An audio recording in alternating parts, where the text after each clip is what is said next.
7 years after ghosting my cheating wife, she's still hunting me down.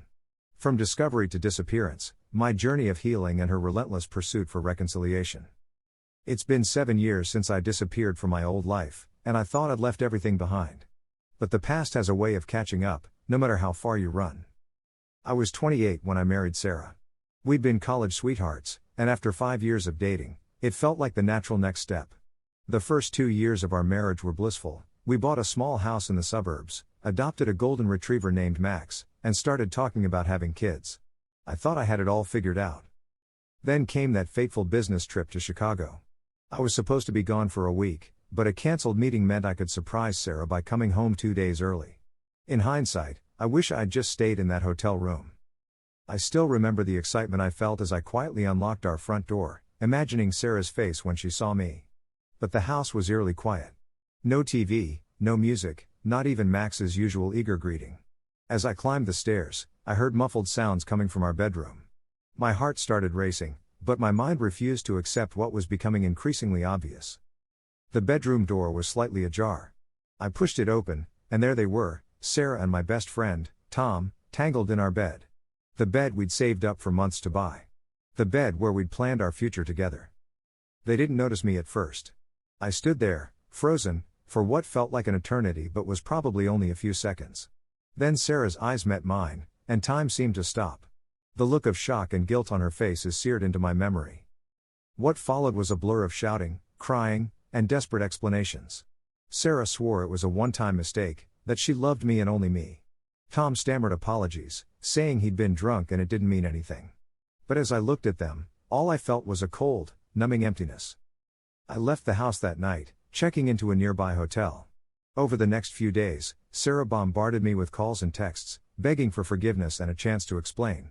Tom tried to reach out too, but I blocked his number immediately. As the shock wore off, anger set in. But it wasn't the explosive, furniture-smashing kind of anger. It was a quiet, icy rage that settled deep in my bones. I realized I didn't want explanations or apologies. I didn't want to work things out or seek revenge. I just wanted to disappear. So that's exactly what I did. I had a week before I was expected back at work. In that time, I set my plan in motion. I withdrew as much cash as I could from our joint account, leaving just enough to avoid immediate suspicion. I reached out to a cousin in another state, swearing him to secrecy and asking for a temporary place to stay. I packed a single suitcase with essentials and mailed it to my cousin's address. The hardest part was saying goodbye to Max. I knew I couldn't take him with me, but leaving him behind broke my heart. I hope Sarah at least took good care of him. On the day I was supposed to return to work, I instead boarded a bus to my cousin's town. I left my car in long-term parking at the airport, my phone in a trash can, and my old life behind. The first few months were the hardest. I stayed with my cousin, working odd jobs for cash and trying to figure out my next move. Sarah's frantic messages and calls to my family gradually tapered off, though I heard through the grapevine that she'd filed a missing persons report. Eventually, I settled in a small town on the opposite coast, using my middle name and my mother's maiden name. I found work as a carpenter's apprentice, something I'd always been interested in but never pursued. Slowly but surely, I built a new life for myself. For 5 years, I lived in relative peace. I made new friends, dated casually, though I never let anyone get too close, and even started my own small woodworking business. I thought I'd successfully outrun my past. But 2 years ago, everything changed. I was at a local farmer's market when I spotted a familiar face in the crowd. It was Sarah's sister, Emily. My blood ran cold as I ducked behind a produce stand, praying she hadn't seen me. I left immediately, my heart pounding. That night, I scoured social media, something I rarely did, for any sign that Emily had recognized me. There was nothing, but the close call shook me to my core. I realized that no matter how careful I'd been, there was always a chance of being found. Over the next few months, I became paranoid. Every unfamiliar car on my street, every wrong number call, felt like a potential threat to the life I'd built. I considered moving again, but the thought of starting over was exhausting. Then, 6 months ago, I received a letter at my workshop. No return address, just my name, my new name, and the shop's address. Inside was a single sheet of paper with a handwritten message. I know it's you. We need to talk. S. My world came crashing down around me. How had she found me? What did she want after all this time? And more importantly, what was I going to do now? I stared at that letter for hours, my mind racing. Part of me wanted to run again, to disappear even further this time. But another part, a part I thought I'd buried long ago, was curious. What could Sarah possibly have to say after all these years? Against my better judgment, I decided to stay put. If Sarah had found me once, she could probably do it again. At least here, I had some semblance of control over the situation. For weeks, I lived on edge, jumping at every sound and scrutinizing every unfamiliar face. But nothing happened. No more letters, no surprise visits. I started to wonder if the letter had been some cruel prank or if I'd imagined the whole thing. Then, 2 months after the letter arrived, I saw her. I was leaving my workshop late one evening when I spotted a figure standing under a streetlight across the road. Even from a distance, I'd know that silhouette anywhere. Sarah. Our eyes met, and for a moment, it was like being transported back to that bedroom 7 years ago. The same shock, the same confusion, the same flood of emotions I'd worked so hard to suppress. Sarah took a step forward, and I instinctively took one back. She stopped, raising her hands as if to show she meant no harm. "Please," she called out, her voice cracking. "Can we talk?" I don't know what made me agree. Maybe it was curiosity, maybe it was a desire for closure, or maybe 7 years of running had just left me too tired to flee again. Whatever the reason, I found myself nodding. We walked to a nearby park in silence, the tension between us almost palpable. Finally, we sat on a bench, a careful distance apart. Sarah spoke first. "I've imagined this moment so many times," she said, her voice barely above a whisper. "But now that I'm here, I don't know where to begin." I said nothing, waiting. I'd waited 7 years, I could wait a few more minutes. She took a deep breath. "I'm sorry.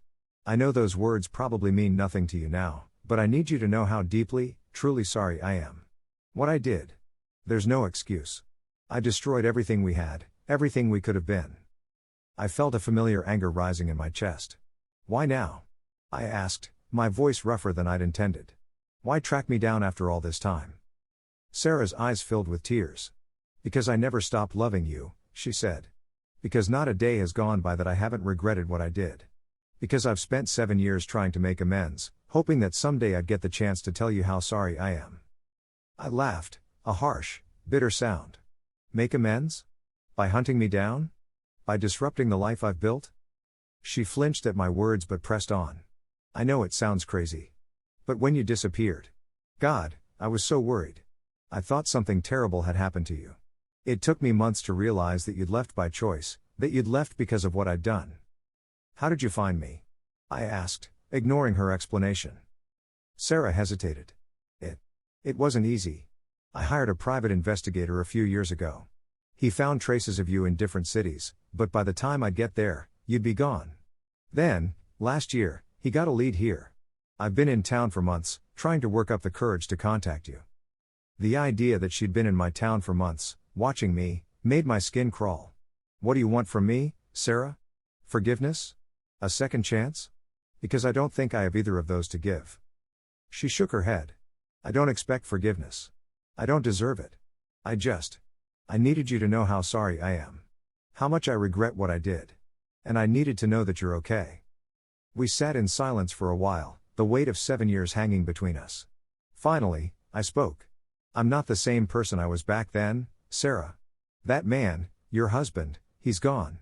He disappeared the moment he walked into that bedroom." Sarah nodded, tears streaming down her face. "I know. I can see that. You seem stronger. More confident.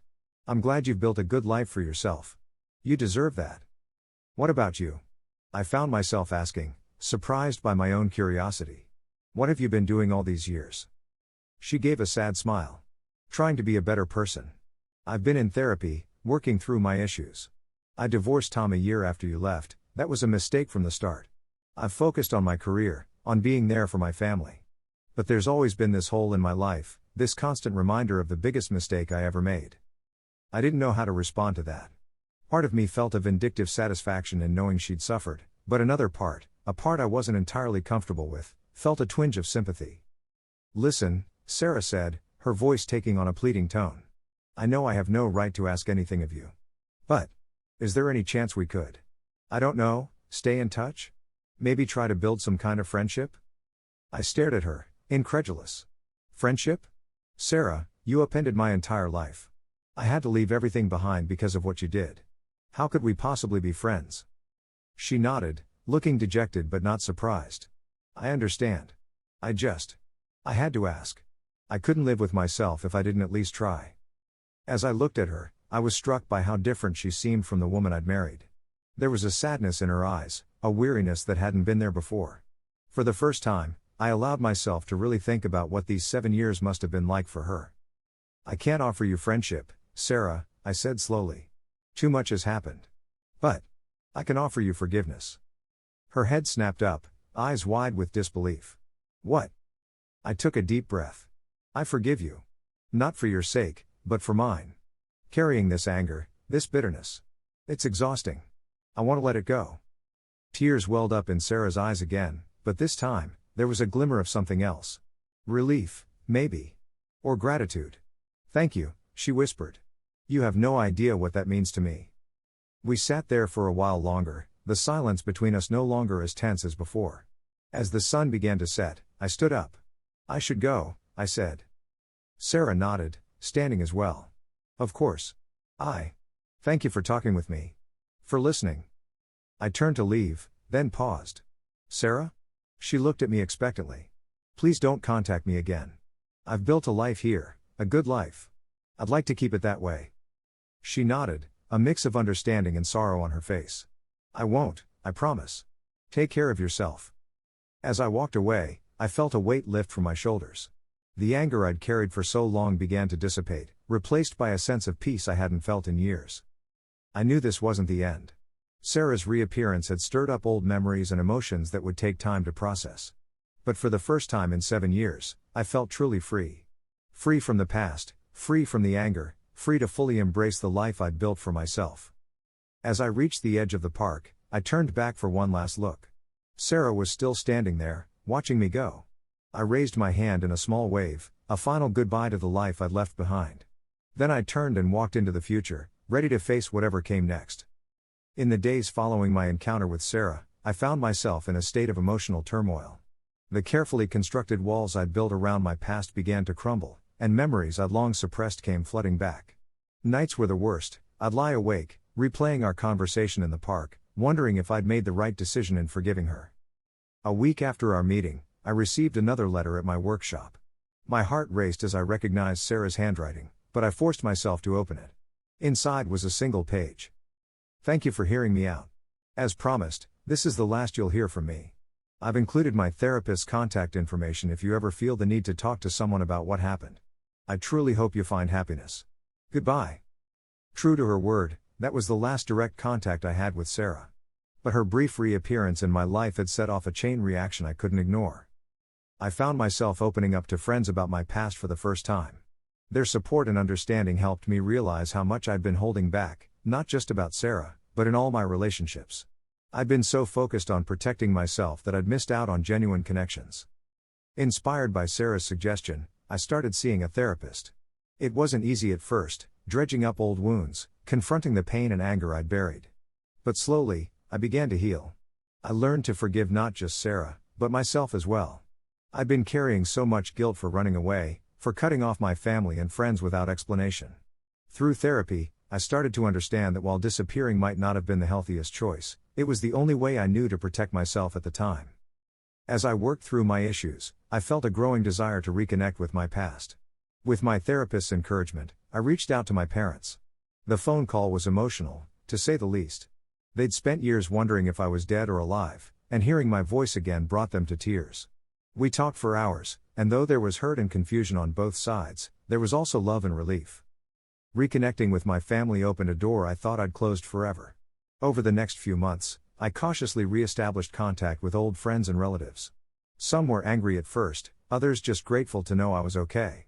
It wasn't always easy, but each conversation helped me feel more whole, more like myself. As I embraced my past, I also found myself more open to the future. I started dating again, this time allowing myself to be vulnerable and honest about my history. It was terrifying at first, but also liberating. I met Anna, a kind and patient woman who didn't run when I told her about my past.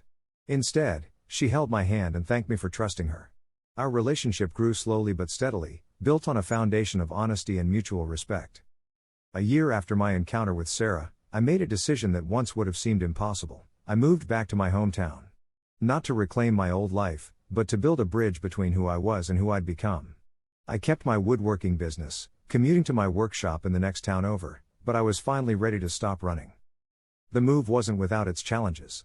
The first time I ran into Tom at the grocery store, my heart nearly stopped. But instead of the anger I expected to feel, I found I pitied him. He looked older than his years, worn down by guilt and regret. We nodded to each other and went our separate ways, and I realized that encounter no longer had the power to shake me. I never saw Sarah again, but I heard through mutual acquaintances that she'd moved to another state, started a new career helping troubled teens. Part of me hoped she'd found some measure of peace, just as I had. As for me, life settled into a new normal. I married Anna in a small ceremony, surrounded by both old friends and new. My parents walked me down the aisle, tears of joy in their eyes. Looking out at the gathering, I saw the tapestry of my life, the pain and the healing, the loss and the recovery, all woven together to create something beautiful and strong. Now, as I sit here writing this, I realize that disappearing was never about escaping my past. It was about finding myself, about becoming the person I needed to be. The journey was long and often painful, but I wouldn't change it. Every step, every hardship, led me here. To those who might be in a similar situation, contemplating disappearing or running from pain, I offer this advice: face it. It's terrifying, it's excruciating, but it's the only way to truly heal. Running might feel like freedom, but it's a cage of its own making. True freedom comes from confronting your pain, forgiving both others and yourself, and allowing yourself to be vulnerable again. I'm not the same man who walked in on his wife's infidelity all those years ago. I'm not the same man who disappeared without a trace. I'm someone new, someone stronger, someone who finally understands that it's our scars that make us who we are.